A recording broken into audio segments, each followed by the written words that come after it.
Alrighty, hello guys, this is OWTMS signing back on. Here we have another part of D2, part 4 to be exact.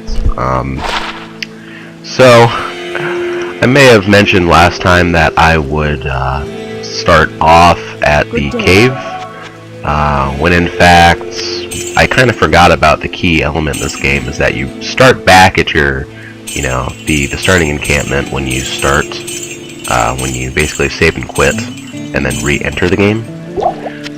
So rather than attempt to be back at the exact spot of where I was, at last when I ended off the recording session, I'm simply going to continue the game normally, and I may or may not decide to go back to that place, depending on how I feel. So it's not like this is a gameplay video. I'm not recording gameplay. This is like an actual LP. But I'm not gonna do, I'm not gonna go out of my way to save the exact spot, the exact monsters, or try to save state D2. I'm just gonna kind of play it as you normally would. Ready? So why don't we go ahead and, get going. Once again, as I described before, that I'm not going to be ending off the episode as I normally would in my other videos, because I don't have a timer right in front of me. I'm just going to let it end itself off, and then I'll start a new episode. And then if I end the recording session, each recording session will probably be around a half an hour. So that means I'm going to do 3 videos in a row a day, or not necessarily a day, but you know what I mean. Each time I do recordings, there'll be 3 videos. I haven't really set up days that I'm going to do this for sure. I'll try to get it out there, every other day, maybe. I'm not going to make any promises. Yeah, as you can see, we're here in the cave now. I don't know. I know a lot about this game that, there's elements in the game that never change, but to actually talk about them before they happen would be nonsensical, And I don't know a lot about the enemy I was going to talk about, stats. I just know a few key things you can tell, just from observation. And having played the game so many times, I do know that there, are generally a lot of bosses or mini-bosses here. And they do give a lot of EXP, which is why I've chosen to grind in this area, rather than skip it.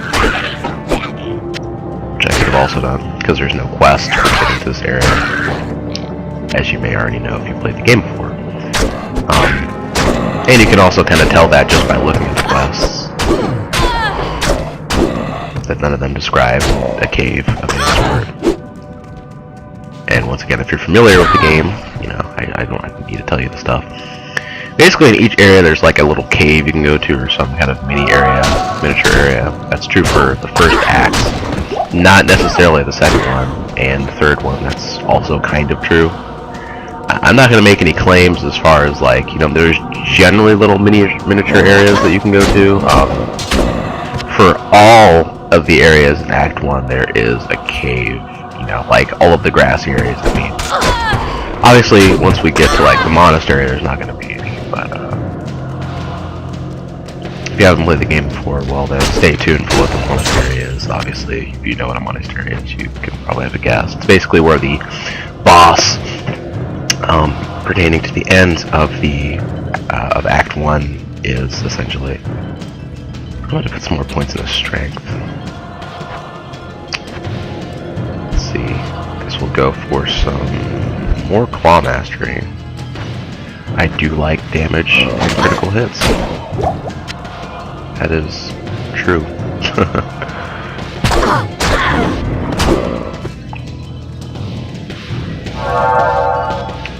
Yeah, but basically the enemy I was going to talk about is Cold Crow. Obviously, if you played the game before, you probably know what I'm talking about. If you haven't, I guess here's a good time for me to explain. So essentially, that's Cold Crow. She is a dark ranger, right? Yeah. Cold enchanted, green, pretty much always. She's pretty powerful. All of her minions can freeze you with their arrows, like this, or rather slow you down. And she's a bitch. If you're a noob at this game, you'll probably get killed by her. If I do, well, we'll see. I shouldn't, because I'm not a noob. I've been playing this for a very long time. There's really no good tactic to beating her, though, that I can offer at this time.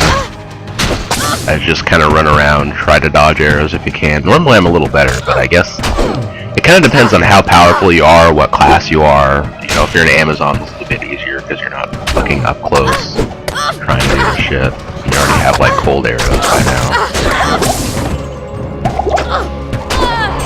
Probably just use these, my charge up skills, instead of wasting time. Yeah. I don't know. I was trying to copy like the Maiden's voice. Gordon, I mean. The Iron Maiden.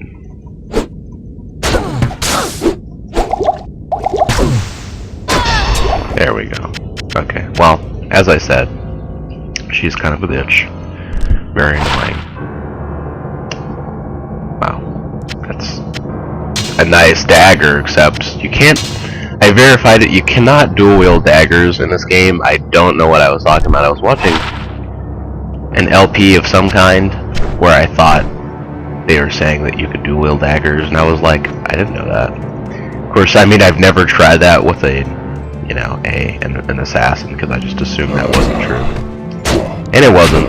I don't know what I was talking about. I don't think they actually said that, so I'm not gonna tell you who it was, because that would be pointless, but you know. Don't want you to like go watch their LP and then get confused. Yeah.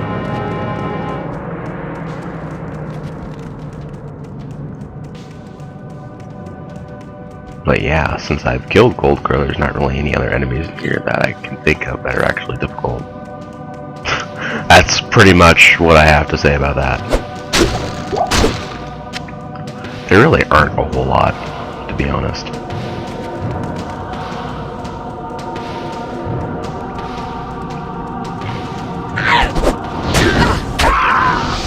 I always thought it was weird how the assassin held such a high amount of magic there, because she actually has more than the necromancer. And something about that just seems wrong. Like, even if you're an assassin, I mean, you're still a melee class. It's not like she has spells or special skills that actually take a lot of mana, so I don't really understand.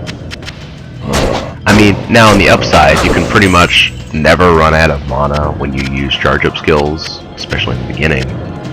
You'll like never find yourself using a potion, so I mean, I guess I can understand why they did it, but to have more magic than a frickin' mage in an RPG, like, what the hell?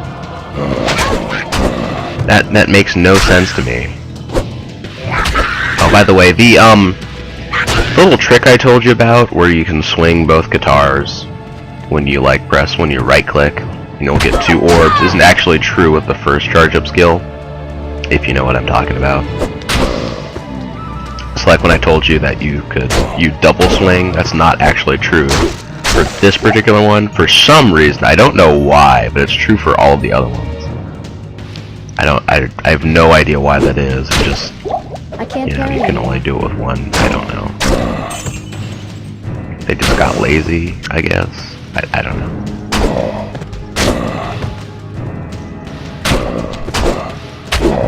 Although to not do it on the first one seems a bit silly.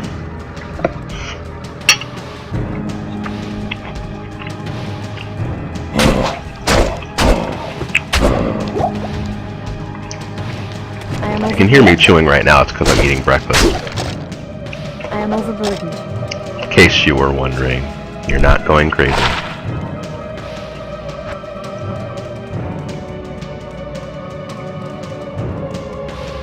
Yeah. I do like to cook a lot, so when I LP, I may be eating something that will probably be normal. Gotta have a snack when you go to shit. Yeah, reason to do it I without can't one. carry anymore.